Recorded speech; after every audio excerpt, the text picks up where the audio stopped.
கடிக்க மாசி சீரியலில் விவாகரத்து பத்திரத்தில் ரோஹிணி கையெழுத்து போட வீட்டிற்கு வந்திருந்தார். ரூபாய் 5 லட்சம் பணம் தந்த பிறகும் கூட அவர் விவாகரத்து பத்திரத்தில் கையெழுத்து போட தயங்கினார். இந்த சமயத்தில் விஜயா தன்னால் எவ்வளவு முடியுமோ அவ்வளவு முறை ரோஹிணியை திட்டி தீர்க்கிறார். இந்த நிலையில் ஒரு கட்டத்தில் விவாகரத்து பத்திரத்தில் கையெழுத்து போட சென்ற ரோஹிணி திடீரென மயங்கி கீழே விழுகிறார்.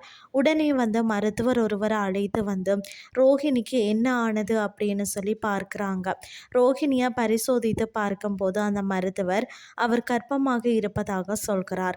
ரோஹிணி கர்ப்பமாக இருக்கும் விஷயத்தை கேட்டு மனோஜ் மற்றும் விஜயா அதிர்ச்சி அடைகிறார்கள்.